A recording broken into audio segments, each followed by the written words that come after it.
Chapter 29. Woe to you, Ariel, the city where David settled. Add year to year, and let your cycle of festivals go on. Yet I will besiege Ariel.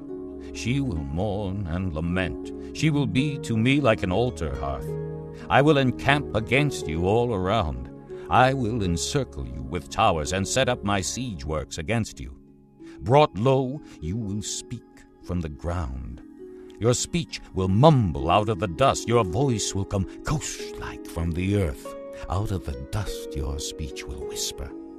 But your many enemies will become like fine dust, the ruthless hordes like blown chaff. Suddenly, in an instant, the Lord Almighty will come with thunder and earthquake and great noise, with windstorm and tempest and flames of a devouring fire. Then the hordes of all the nations that fight against Ariel, that attack her and her fortress and besiege her, will be as it is with a dream, with a vision in the night, as when a hungry man dreams that he is eating, but he awakens, and his hunger remains, as when a thirsty man dreams that he is drinking, but he awakens faint with his thirst unquenched. So will it be with the hordes of all the nations that fight against Mount Zion.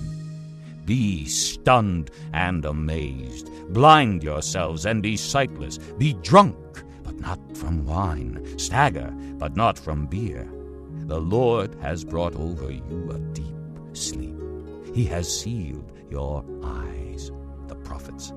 He has covered your heads, the seers. For you, this whole vision is nothing but words sealed in a scroll.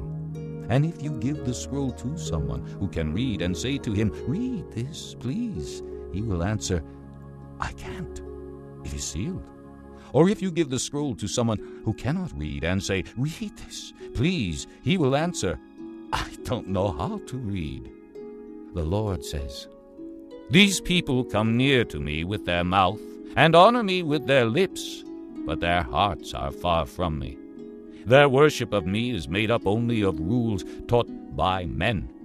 Therefore, once more I will astound these people with wonder upon wonder. The wisdom of the wise will perish. The intelligence of the intelligent will vanish.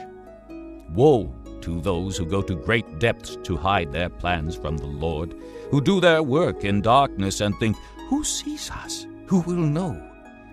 You turn things upside down, as if the potter were thought to be like the clay. Shall what is formed say to him who formed it, 'He did not make me'? Can the pot say of the potter, 'He knows nothing'?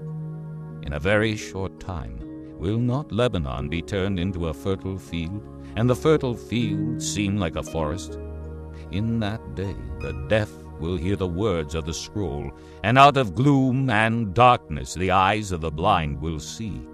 Once more the humble will rejoice in the Lord. The needy will rejoice in the Holy One of Israel. The ruthless will vanish, the mockers will disappear, and all who have an eye for evil will be cut down.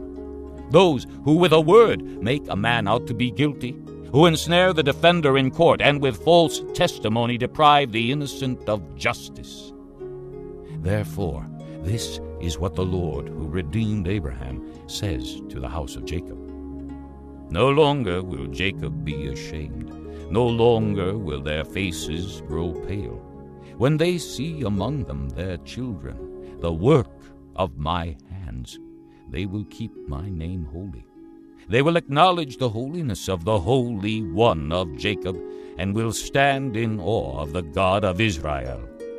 Those who are wayward in spirit will gain understanding. Those who complain will accept instruction.